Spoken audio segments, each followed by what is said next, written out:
Uh,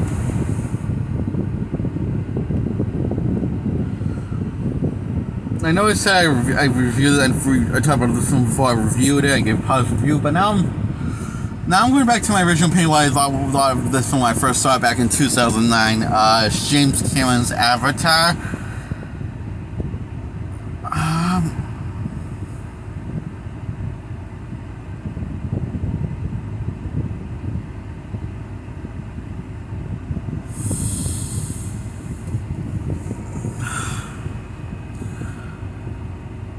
I really don't like this movie.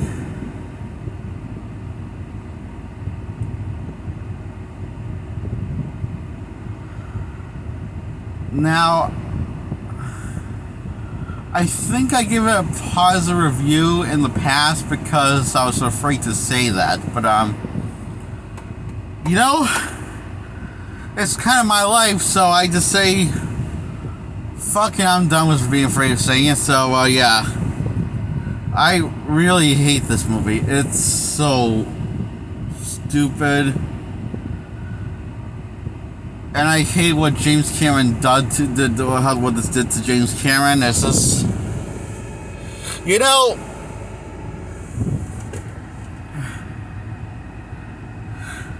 this is what Joss Whedon did to Zack Snyder when he did Justice League.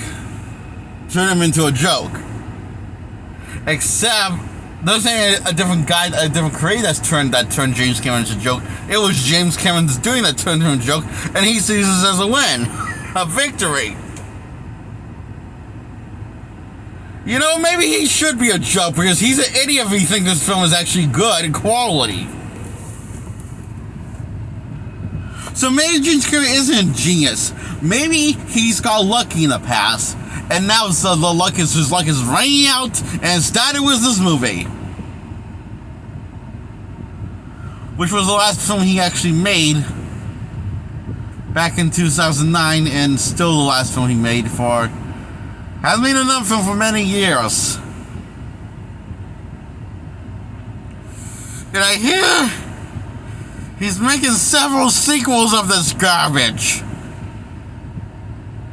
Okay, tell me, why is it we don't like Michael why don't we don't kiss? Why? Tell me, why is it when Michael Bay makes a cinematic universe, it's considered fucking crap, but when Jay Cameron does it, we should fucking respect him? When he made more crap than Bay has ever made, and probably more times he goes, I'm getting worked on, I'm getting following us track now. So yeah, the point is, this is more crap than any of the dumb decisions Michael Bay could ever done in his movie that were offensive or just stupid and weird. And James Cameron just topped that all in one 2009 movie called Avatar. And no, it's not the Nickelodeon good quality show. That's probably the most praised Nickelodeon show next to SpongeBob. And liked. Oh, and also has clever writing. It's not that show. It's not a show called Avatar: The Last Airbender. No, unfortunately not. I hear, and this is why James Cameron is the biggest asshole on the planet. You do not get to claim Avatar as your own. The title Avatar should not belong to you, James Cameron. Wanna know why? Because you're a cunt!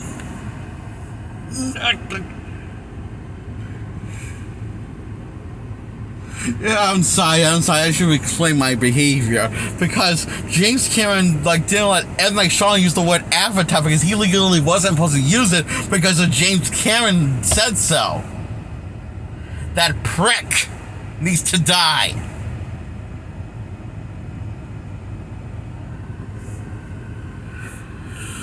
maybe, I don't know. I'm sorry. So I'm just a little pissed that so the reason why M. Night Shyamalan like called it The Last Airbender, his movie, and called and only got half of the title, and didn't got Avatar: The Last Airbender, but just The Last Airbender he called it, because James Cameron didn't want him to use that title, I guess. From what I hear, because like I guess I did some reading that I did some research. Apparently, this is legal reasons James Cameron came up with bullshit. And when Nickelodeon used that title before Cameron did, yeah. So he's just an asshole. He's a snob asshole like my auntie Sue. That's why he needs to die. So, yeah, so I'm going to take this film mostly because, this film used the word Avatar, and it's not even the Nickelodeon good quality show. So, the only Avatar live adaptation, and yeah, I'm going to call that the only Avatar live adaptation, is the Last Airbender movie, and that should have the word Avatar in it. But James Cameron decided to steal from Nickelodeon!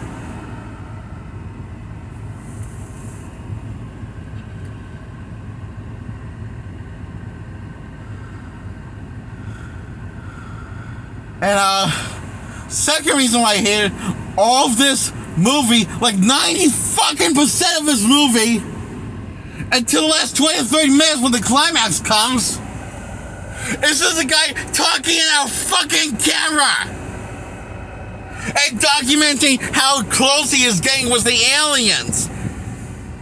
Sexually aroused, too, by all the aliens, and sees them as a family, and sees that he's should be one of them all, one of their own, and he wants to be like one of them, and it's, I don't understand this logic. This is stupid.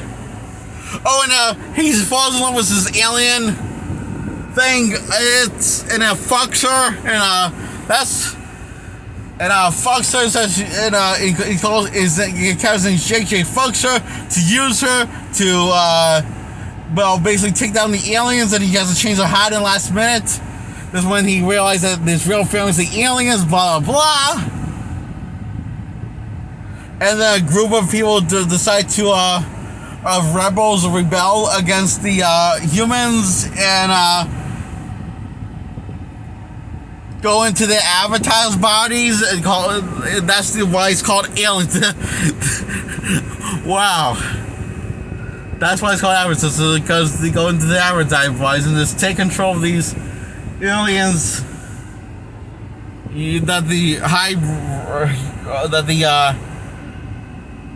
raised by themselves, and they were clones of other aliens.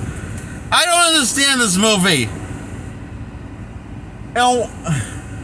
I guess like the Jake was on this mission because the aliens killed his brother and he died in battle, and then so he takes on he's the filling guy for his brother's place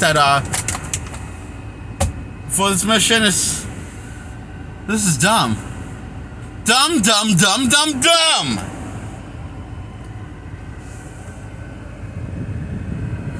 Oh, and one of the girl dies. That was a professor that we barely got to know, and this friends with Jake because the script says so, and and the chemistry, the chemistry, whatever you want to call it, the relationship between Jake and also everyone else on screen are as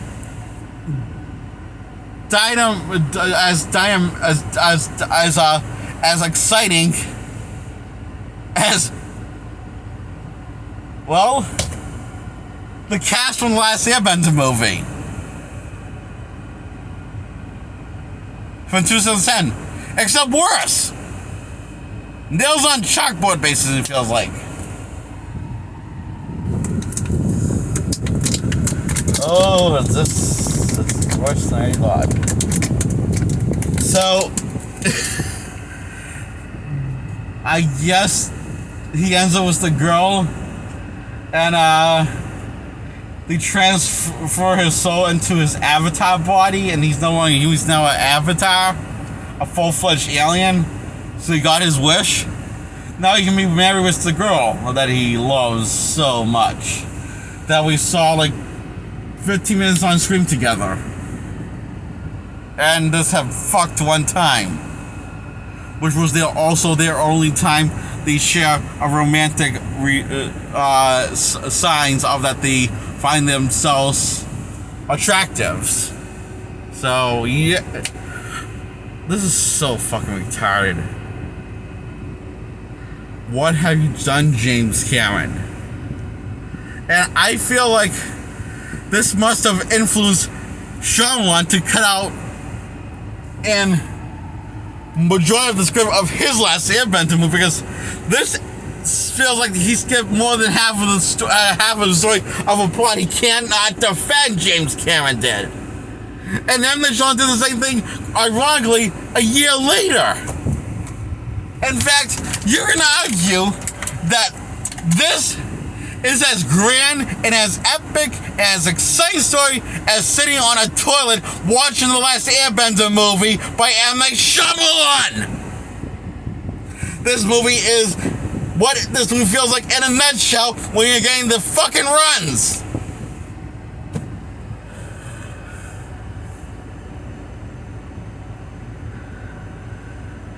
So yeah, this movie's like getting the runs on sitting on a toilet while watching the 2010's The Last Airbender movie by M. Night fucking Shyamalan.